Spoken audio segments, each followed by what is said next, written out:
சிவகங்கை மாவட்டத்துல அரணையூர்ல தண்ணீர் எடுக்க போகிற அப்பத்தாக்கள் தேத்தாங்கொட்டையை வைத்து ஒரு குழிக்குள்ள தண்ணீரை மோண்டு ஊத்தி தேத்தாங்கொட்டையை வச்சு தேய்ச்சி அந்த தண்ணீரை எடுத்து கொண்டு வருகிற அப்பத்தாக்குடைய ஆத்தாக்குடைய தங்கைகளுடைய அண்ணன்களுடைய மகனாக அண்ணன் சீமான் இருப்பதனால் அவனுக்கு வழி தெரியும். இன்றைக்கு நாம் பூதலூர்ல வாழ்கிறோம், நமக்கு தண்ணி பிரச்சனை இல்ல பெருசா.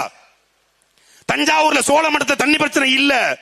ஆனால் தமிழ்நாட்டில் பல இடங்களில் இன்றைக்கு நாம் பேசிக் கொண்டிருக்கிற இந்த நொடியிலும் தண்ணீர் இல்லாமல் குடத்தை தூக்கி கொண்டு 40 கிலோமீட்டர் அந்த பக்கம் போய் ஒரு காட்டுக்குள்ள ஒரு 10 அடி குழிய வெட்டி அந்த குழிக்குள்ள தண்ணீரை எடுக்கக்கூடிய நிலைமை இருக்கிறது. ஏன் தம்பிக்கோட்டையில் இருக்கு. தம்பிக்கோட்டையில வந்து 10 அடி தண்ணி 10 அடியில குழிய வெட்டி அந்த குழிக்குள்ள வரக்கூடிய தண்ணீரை வச்சுதான் தம்பிக்கோட்டை மக்கள் குடிக்கிறாங்க. சோழமண்டலத்தில் நிலைமை இருக்கிறது. அப்போ அந்த வழியை உணர்ந்தவனால் மட்டும்தான் பேச முடியும். நம்முடைய நீர் மேலாண்மை நம் முன்னோர்கள் வகுத்து கொடுத்தாங்க. ஆறு ஏரி தாங்கள் ஏந்தல் கம்மாய் கரணை ஊரணி குளம் குட்டை என்று வகுத்து கொடுத்தான். ஒவ்வொரு ஊரணியிலும் ஒவ்வொரு குளத்திலும் ஒவ்வொரு ஏரியிலும் மரங்களை நட்டான். பனிக்கொன்றை மரம், நாவல் மரம், பனை மரம் நட்டான். இன்னைக்கு என்னாச்சு?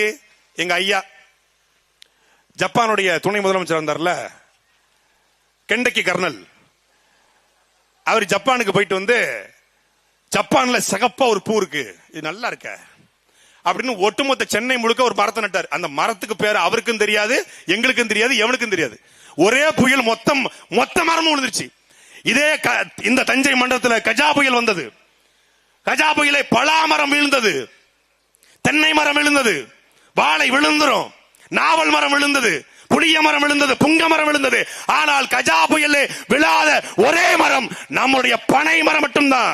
அதனால்தான் முன்னோர்கள் ஒவ்வொரு ஆற்றங்கரையிலையும் ஒவ்வொரு குளத்திலும் ஏறியும் பனை மரங்களை நட்டான். அந்த பனை மரத்தை தெரியாத பதர்கள் பனைகளை வெட்டி 100 ரூபாய்க்கு செங்கச்சோலைக்கு வித்தான். ஒரே ஒரு தலைவன் மட்டும்தான் இந்திய நிலத்துல 10 கோடி பனை திட்டத்தை நான் உருவாக்குவேன் என்று தேர்தல் அறிக்கையில கொடுத்தார். யாரும் வாக்களிக்கல. 6 லட்சம் ஓட்டு தான். முதல்ல 4 லட்சம் ஓட்டு தான். ஆடு மாடு மேய்த்தல் அரசு வேலை, இயற்கை விவசாயம் அரசு வேலை 17 லட்சம் ஓட்டு தான். நான் வந்தால் காவலருக்கு 8 மணி நேர வேலை, பெண் காவலருக்கு 6 மணி நேர வேலை, வெறும் 34 லட்சம் ஓட்டு தான். ஆனால் வாக்கை வாங்கி அத்தனை பேரும் என்ன பண்ணா, அதிகாரத்துக்கு போனா தண்ணீரை 20 ரூபாய்க்கு வித்தான். தண்ணீரை 20 ரூபாய்க்கு விக்கிறவனுக்கு நீங்க ஓட்ட போட்டுட்டு தண்ணீருக்காக துடிப்பவனை தூக்கி தெருவுல போட்டீங்க. நாம தாகம் எடுத்தா கின்லே குன்லே அக்வாபினா கக்வாபினா ஆண்டவர் பேண்டவர் என்று வாங்கி குடிக்கலாம். ஆனால் இந்த யானையும் இந்த குரங்கும் இங்க இருக்கக்கூடிய சிங்கமும் புலியும் எப்படியடா தண்ணி குடிக்கும் என்ற கேள்வியை உலகத்தில் எழுப்பியவன் எங்களுடைய அண்ணன் செந்தமிழன் சீமான் மட்டும்தான். அவன் பேசுவது